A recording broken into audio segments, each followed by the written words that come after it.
All right, here we go. This is cool. We were just randomly talking about this person the week before last. Yes. And then I see in my email the opportunity to speak to him, and I know I speak for everybody. We're all huge fans of his work. And our next guest is the great Tim Robbins, and what he's doing, just so people understand, he's got a new project he's obviously very passionate about. We're going to talk about that. So he spends a little bit of time with people like us.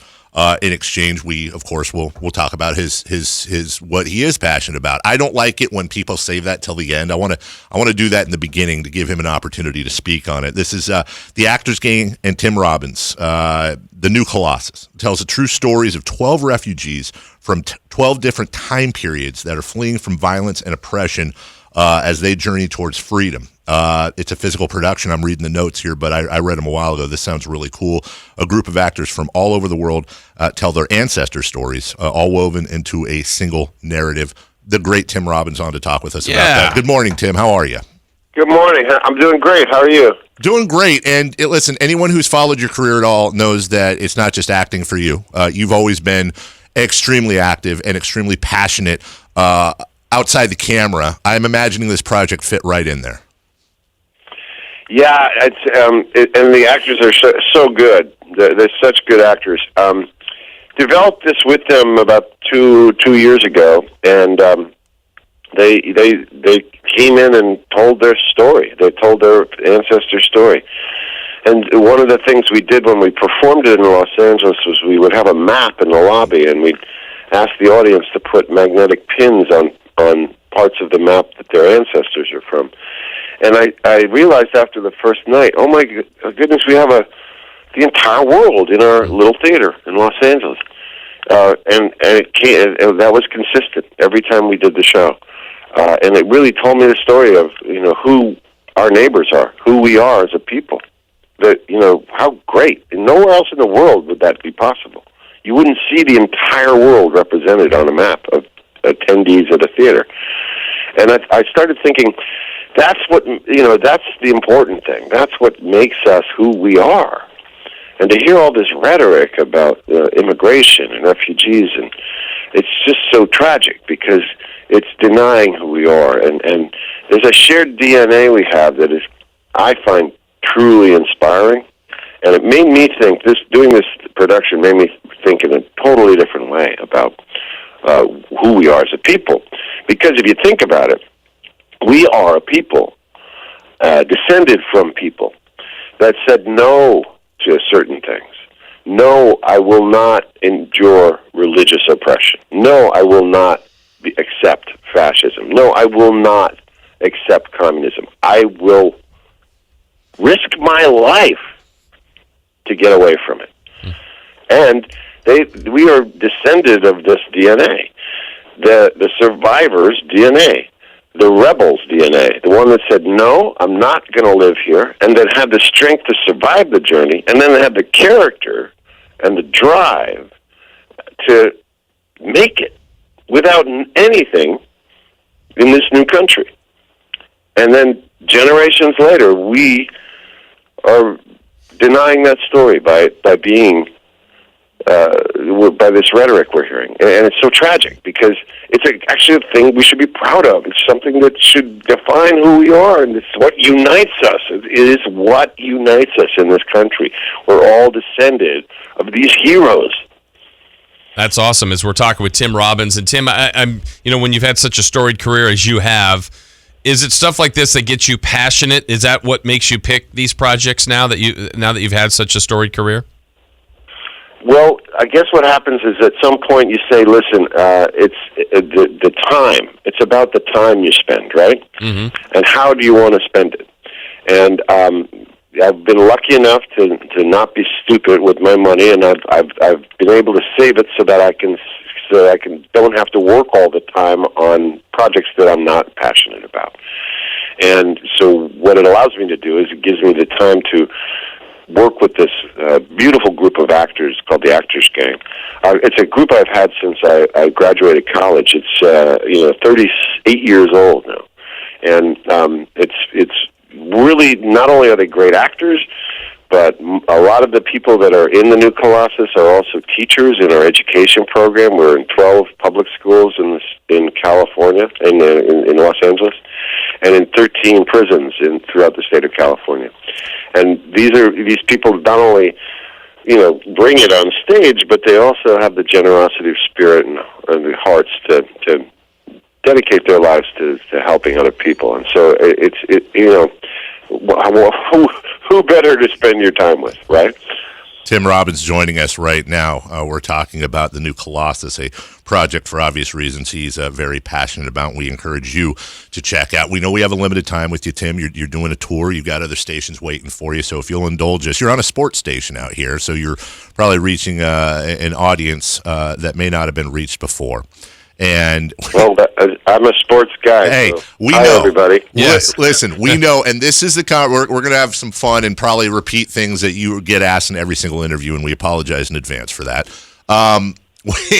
We were talking the other day in today's world of sequels and rehash and all this stuff. We were talking about you, and more specifically, we were talking about the great Bull Durham.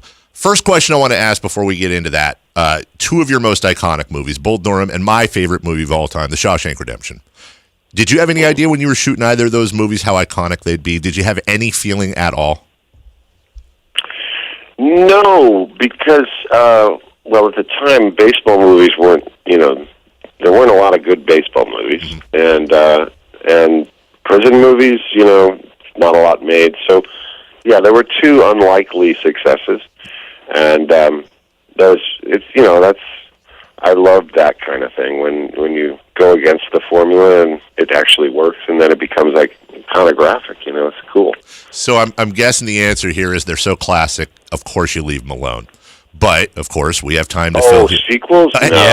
No. I get it. I totally get it. I totally get it, and I'm with you. They're classics. Don't mess with them.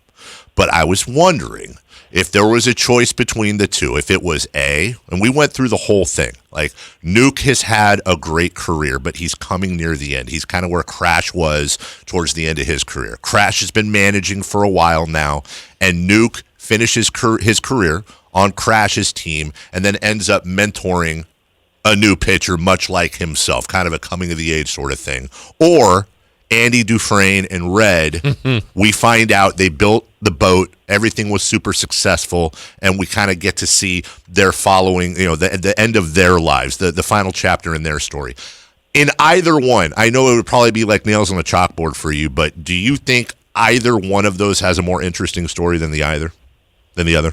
Well, I think definitely Bull Durham, because I'm 61 years old right now, and I think that if my career was still going, I'd be a freaking monster. I'd be. I mean, I made it like 20 years past every other pitcher in history. I love it, but you know why? It's because I throw a knuckleball. There you go. Is that It stays around because of the knuckleball. Yeah. So we'll send you our script. He can barely walk to the mound, and he can throw a knuckleball. A killer knuckleball that no one can touch. And he settled down, and throughout his career, Nuke, maybe Nuke goes by Ebby Calvin. He switched his name back, and he finished his career, and he's like a straight arrow now.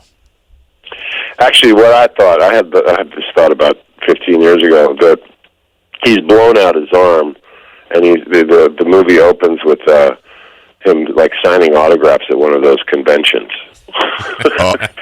Just for money, because he's blown it all. And is he driving an old beaten up Porsche with a quadraphonic blah, blah, or whatever it was?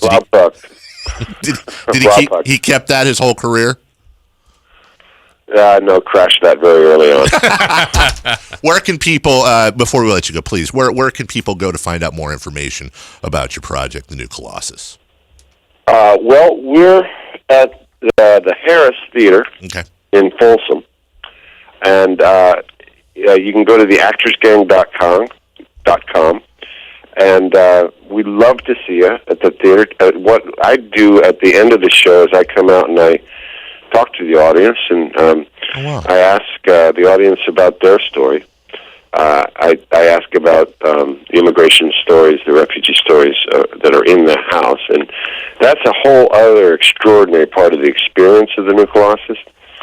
I've heard the most amazing stories of courage and survival. It's just incredible, the stories that we have in us that we don't share enough. And this theater allows us the opportunity to hear those stories, for people to come and honor their ancestors and tell the story of their ancestors. I heard the story of this one woman. She comes up to me and she says, "Let me tell you the story of my mother. Let me tell you she said, "Let me tell you the story of an American soldier." And she proceeds to tell me this beautiful story about this American soldier liberating a concentration camp. And this woman that was falling, and the guy ran over to her, and the sergeant said, "Stand down, soldier, we're not doing that." And because she was falling, and he catches her before she falls, and he carries her to the medic and gets in trouble. And then after he's out of trouble, he goes to visit this woman and to see how she's doing. And this old woman outside my theater said, "You know what? That's my mother and my father." Wow. Wow. And you can... That's what we hear almost every night at the New Colossus. It's these incredible stories, beautiful stories. And, listen, I want to honor who we are. I want to honor what unites us. We're in a really divisive time. And this is a piece that attempts to reach across division and say, listen, we have so much more in common than we are led to believe. And there's so much that unites us. And to sit in a theater with a group of other people and to remember that, I think, is an important thing to do at this point. Harris Center for the Arts, Folsom, March 3rd, March 4th. Tickets on sale right now. We'll put that link out there as well. Sacramento's beautiful that time of year. We do the radio show at that time. Tim, if you get bored, you're always welcome. We got a seat open for you. Absolutely. Tim Robbins. Thanks, buddy. There he is.